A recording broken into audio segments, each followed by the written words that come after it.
బేసిక్గా గణపతి పూజ వస్తే పౌరోహిత్యం చేయటం ఓకే, వాళ్ళకున్న బాధలు, ఆర్థిక బాధలు, ఇబ్బందులు ఓకే, కానీ ఇక్కడ దానివల్ల వచ్చే పాపాన్ని మర్చిపోతున్నారు. కామన్ పీపుల్కి తెలియదు కదా. పిండ ప్రదానం నేను ఒక మంత్రం విన్నాను, దాన్ని ఏమంటారు, పుష్కరాల్లో పిండ ప్రదానం కొన్ని దేవతా మంత్రాలతో చేస్తున్నారు. ఇంకా అంటే అతనికి రాక మంత్రాలు ఏది పడితే అది చెప్పేసి చేయడం. అంటే ఇక్కడ ఏమైపోయింది, వేద పాఠశాలలో పిల్లలు లేరు చదువుకునే వాళ్ళు. ఉన్నవాళ్ళు ఎవరంటే ఇలా ఆర్థిక సాధక బాధలుండి ఇబ్బందులు, తండ్రి అసమర్థుడు, ఇలాంటి వాళ్ళు ఎంతమంది ఉంటారు? మా అంటే 3 లక్షల మంది తయారవుతారు అనుకుందాం, 2 ఏళ్లకో సంవత్సరానికో. ఇక్కడ రిక్వైర్మెంట్ ఎంత ఉంది? 7 లక్షల మంది ఉంది. ఇక మిగతా వాళ్ళంతా ఎవరు? Retired peoples. వాళ్ళు పుస్తక భాగం చదువుకొని వాళ్ళు చెయ్యొద్దనట్లే, బట్ అది కూడా పాపమే. నువ్వు అపస్వరం అపాక్షరంతో అసలు మంత్రాన్ని అపస్వరం పలికితేనే అదొక పాపం. అలా కొన్ని అంటే ఇది పౌరోహిత్యం అనేది ఒక చిన్న చూపు అయిపోయింది, క్షీణిస్తుంది. ఇందాక నేనేం చెప్పా, ఇంకా కొన్ని రోజుల పాటు వెళ్తే దీని మీద అంటే లైక్ దుష్ప్రచారం పెరిగిపోతుంది. ఇక పౌరోహిత్యం అంటే ఎవరు పడితే వాళ్ళు చేస్తారు. ఎందుకంటే చదువుకునే వాళ్ళు లేనప్పుడు, ఇప్పుడు మీకు అర్జెంట్ అవసరం అండి, మీరు గృహప్రవేశం చేసుకోవాలి, మీకు బ్రాహ్మడు లేడు, మీరు ఏం చేయాలి? ఎవరో ఒకరిని తీసుకొచ్చుకుంటారు. అతను ఎలా చదువుతున్నాడు ఏంటి అనేది మీకు తెలియదు. మీకేం తెలుసు? ఏమీ తెలియదు. ఇప్పుడు పుణ్యాహవాచనలో ఒక మంత్రం ఉంటుంది, అసలు పుణ్యాహవచనమే రాకుండా 3 చెంబులు పెట్టి అటు నీళ్ళు ఇటు నీళ్ళు షర్బత్ కలిపినట్టు అక్కడ చేయించి మీకు అటు నీళ్లు జల్లిస్తాడు గోమూత్రంతో. అది పాపమే కదా, మీకు తెలియదు. అందులో మీకు 1% మీకు ఉంటుంది, కొంత పాపం ఉంటుంది. ఎలా ఉంటుందంటే, ప్రోడక్ట్ ఎలా అయితే మనం ఎక్స్పైరీ డేట్ చూసి తీసుకుంటామో, ఈ పండితుడు చేయిస్తాడా లేదని కొంత జ్ఞానం లేనందువల్ల మీకు కొంత పాపం అంటుకుంటుంది. అంటే పండితులను ఎలాంటి వాళ్ళని చూస్ చేసుకోవాలనేది కూడా బాధ్యతే, యజమాని బాధ్యత అది. మీ ఇష్టం వచ్చినట్టు ఇప్పుడు సుస్వరంగా మంత్రం లేకుండా, లేదంటే జపం కూడా ఇప్పుడు జపానికి ఉన్న సీక్రెట్ చెప్తాను నేను. జపానికి బ్రాహ్మడు వస్తాడు, కూర్చుంటారు, మిమ్మల్ని పిలుస్తాను, అయ్యా మీకు పెళ్లి కావాలని నన్ను ఆశ్రయించారు. నేనేం చేస్తా, అయ్యో ఈ పెళ్లికి శుక్రగ్రహ దోషం ఉంది, శుక్రగ్రహ జపం చేయాలని చెప్పి మిమ్మల్ని కూర్చోబెట్టి 4 బ్రాహ్మణులను పిలిచి జపం చేయిస్తా. అతని నోట్లో మాల తిప్పుతూ ఉంటాడు, మంత్రం రాదు అనుకుందాం, నేను ఎవరిని విమర్శించట్లే, వాళ్ళ భిక్ష, పండితుల యొక్క భిక్ష నా జీవితం. కానీ యజమానికి న్యాయం చేయాలి కదా. ఇప్పుడు నమ్ముకున్న మహేందర్ నన్ను నమ్ముకుని నా దగ్గరికి వచ్చి పూజ చేయిస్తుంటే, నేను శుక్రంతే అన్యద్యతంతే అన్యద్విషరూపే అని సుస్వరంగా శుక్రగ్రహ మంత్రం చదవని వాడిని తీసుకొచ్చి నోట్లో మంత్రం చదువుకుంటూ, ఆ మంత్రం చదువుతున్నాడో లేదో నాకు తెలియక ఆయనకు జపం అయిపోయిందని తీర్థం ఇచ్చేసి పంపించేస్తే, ఆయనకు పెళ్లి కుదరకపోతే వచ్చి లక్ష్మీకాంత్ శర్మ జాతకం చెప్పాడు కానీ ఫలించలేదని నా మీద నిందేస్తే, ఇదంతా ఎక్కడ మొదలైంది? బీజం అక్కడ. ఆ బ్రాహ్మణుడు సుస్వరంగా ముందు జపం చేయాలి. నువ్వు జపం చేసేటప్పుడు వచ్చే కామన్ మ్యాటర్ చెప్తాను, ఈసారి మాత్రం జగన్ ఖచ్చితంగా గెలుస్తాడు, లేదంటే కాదండి నిన్న ఇలా కాదు, కానీ 100% నాకు తెలిసి పవన్ కళ్యాణ్ గారు వచ్చారు కాబట్టి ఇటు తిరిగింది, లేకపోతే అసలు లోకాభిరామాయణం మాట్లాడుతావు తప్ప నువ్వు 300 రూపాయలు దక్షిణ తీసుకుంటున్నావు, లేదా 600 తీసుకుంటున్నావు. నువ్వు యజమానికి నీ బాధ ఏంటి? యజమానికి కావాల్సిన వివాహం నువ్వేం చేయాలి? ఇక్కడ నువ్వేం చేయాలండి?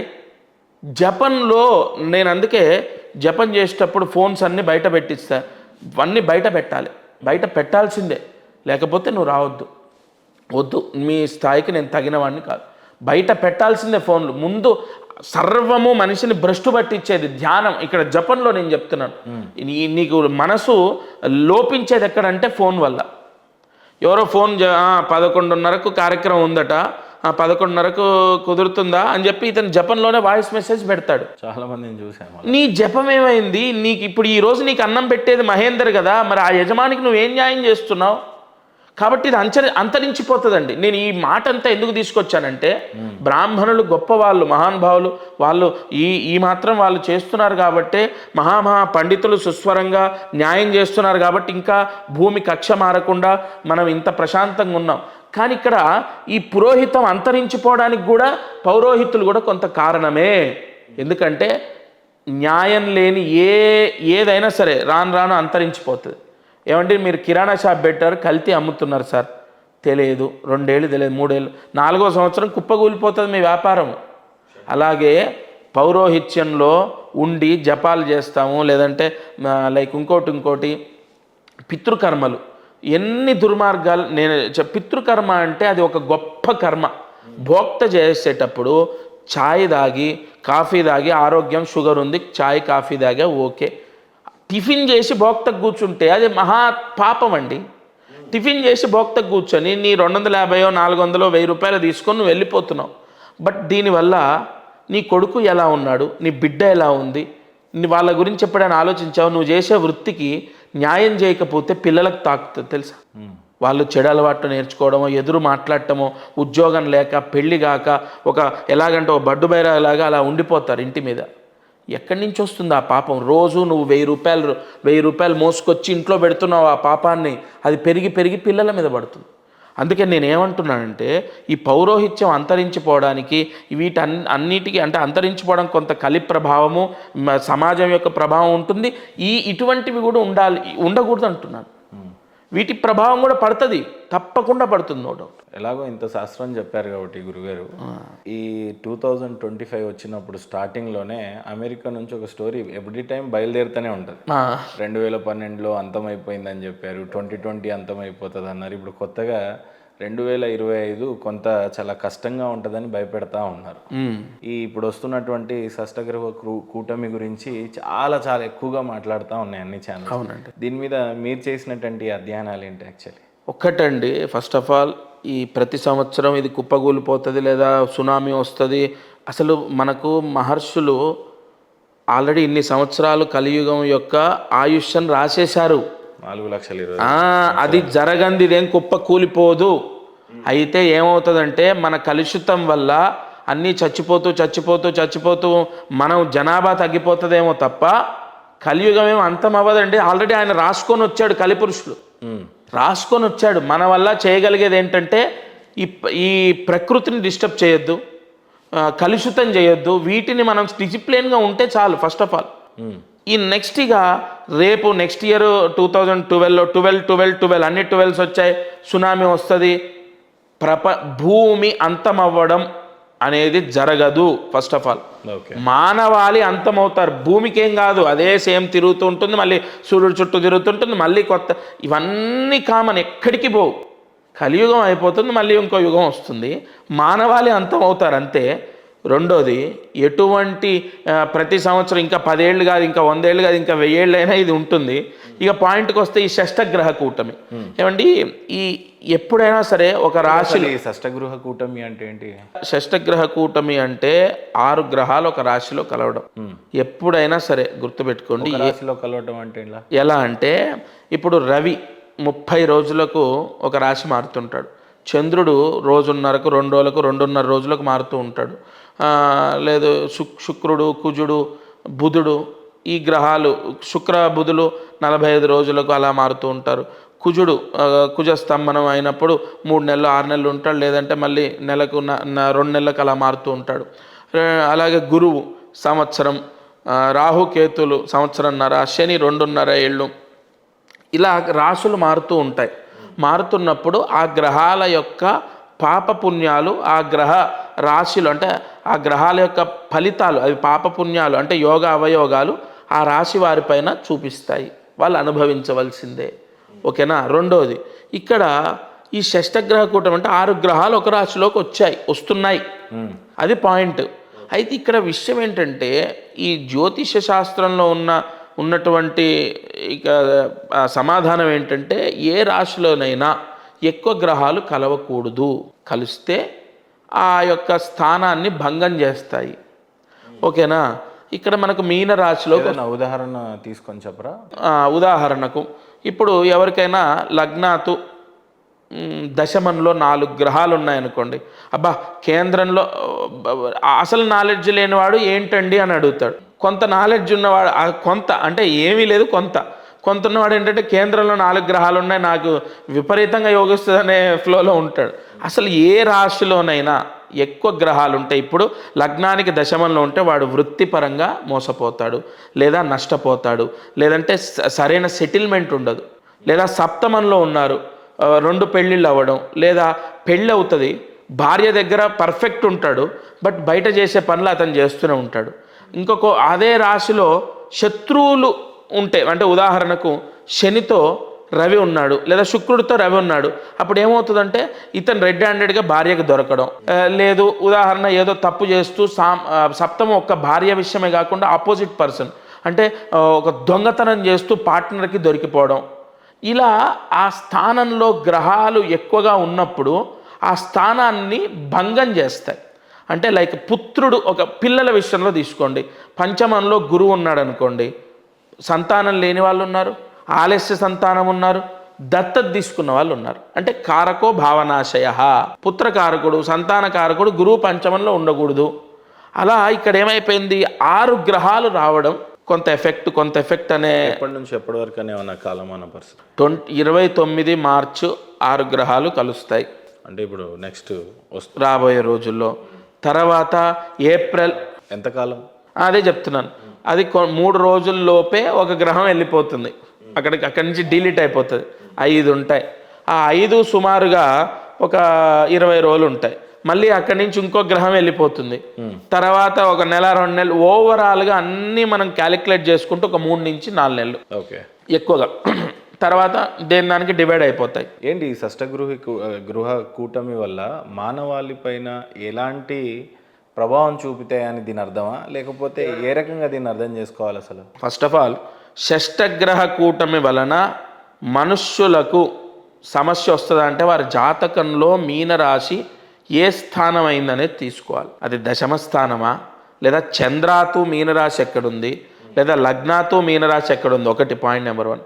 నెంబర్ 2, అసలు వీళ్ళ రాశి నుంచి అంటే అదే చంద్రాతు ఈ సపోజ్ చంద్రస్థానం నుంచి ఒక 7వ స్థానం అనుకుందాం, 7వ స్థానంలోకి ఇన్ని గ్రహాలు వస్తున్నాయి అన్నప్పుడు అక్కడ ఏం చేయాలి, వైవాహిక పరంగా సమస్యలు రాకుండా జాగ్రత్త తీసుకోవాలి, లేదా వివాహం అవ్వటము, లేదా వివాహము అవ్వకుండా బ్రేక్ అయిపోవడం, ఇలాంటివి జరుగుతూ ఉంటాయి.